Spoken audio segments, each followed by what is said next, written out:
One immediate problem that millions of Americans are facing is making their rent, as you just heard, or mortgage payment. Nearly a third of people who rented an apartment did not pay any of their rent during the first week of April, according to one analysis.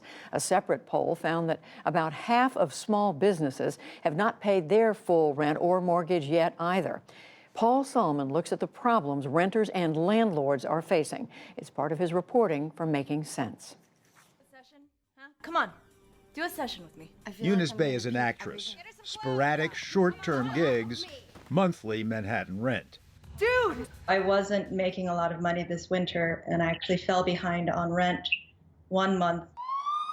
And then along came COVID-19. I was actually doing well enough this first quarter that I was on the path to finally being able to pay off that missing month. And then the virus hit, and then everything went away. With theaters dark everywhere in the country, work non-existent, they quickly called unemployment insurance. I am one of the lucky few that I got through to unemployment on Monday after 389 calling attempts. Every time I hit the green button, I made a tally mark. And from what I hear, that's a success story. But successfully filing is another matter entirely. You need to stipulate each employer, their federal employee identification number, and your last day of working. As a gig worker, I had, I think, 11 employers in the last 18 months. But for the work I did this quarter, I haven't gotten any paperwork from them yet because it's not the end of the year. I don't know if I've been approved. I don't know if I'm eligible. I don't know how much I'll be getting or when, if at all. Bays is the plight of tenants everywhere in this country right now. Would you like a donut? So much so that Brooklyn landlord Mario Salerno, who also runs a sizable auto repair business, has become a New York hero and local media celebrity for waiving the April rent for his 200 or so tenants. I had tenants that said they can't work, they didn't have money to pay me. I says, don't worry about paying me. Worry about your neighbor, worry about your family. But fellow Brooklyn landlord Chris Athenaeus, 9 buildings, 150 units, says he can't afford such largesse. My oldest building was built in 1850 when I think Millard Fillmore was president of the United States. We have facades that need to be maintained and roofs and plumbing, electrical. It never ends. Not to mention utilities, staff salaries, and the largest obligation of all, our mortgage payment, which includes an escrow amount for our real estate taxes. I do fear if there's a big drop-off in rent collection, people are not working, they can't pay their rent, then how will I pay the mortgage? Jan Lee's family has owned 2 buildings in Manhattan's Chinatown for nearly a century. But the 22 apartments are rent-stabilized, a form of semi-rent control. So his 3 commercial properties subsidize the residential tenants, he says. And the cosmetic store closed even before the lockdown happened because she also did facials. And obviously, this close, intimate contact, of course, nobody would want to come, and she didn't want to do them either. His 2 other commercial leases are for restaurants, one of them Hop Key, a Chinatown landmark for over 50 years. The situation leaves a lot of people with no choice but to close up. So will Jan Lee's commercial tenants keep paying their rent?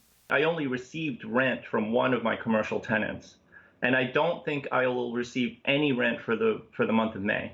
And if he can't pay his real estate taxes on July 1st? There's an automatic lien on your property. That lien is sold to a third party, companies that purchase liens, and it's up to them to charge whatever they want for the interest. And it's always in double digits. It's way more than your worst credit card.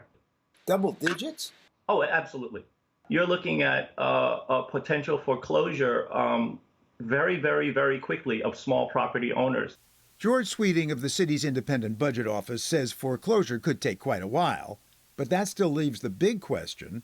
Is the city going to cut small landlords some slack on their taxes? It may decide to do that, but when it does that, it has to think about where the money will come from to make up the lost property tax revenue. The city needs that property tax revenue to do its basic services, teach kids, pay the police, pay the fire, pay the sanitation. And right now, there's not evidence that the federal government, with all of its stimulus programs, is actually going to deliver much direct assistance to local governments.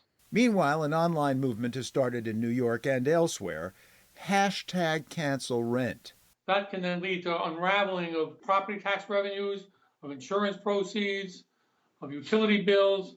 New York State has put a 90-day moratorium on evictions. I want to protect the people of the state of New York as much as I can. But, says housing economist Nick Retsinas, if tenants use that as a reason to stop paying rent, I wouldn't call it a ticking time bomb, but it's certainly a loud alarm clock that says in 90 to 120 days, all of a sudden these rents will become due, and these people are still unemployed, waiting on unemployment line, getting unemployment insurance, not going to be able to pay that rent, and the alarm will go off.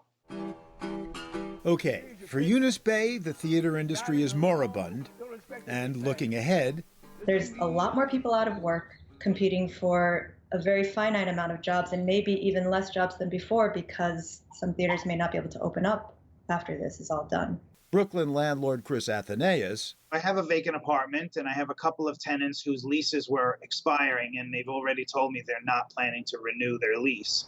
I'm afraid, how am I going to rent those apartments? The whole city is shut down. Certainly no one is moving here from outside of New York City to get a job.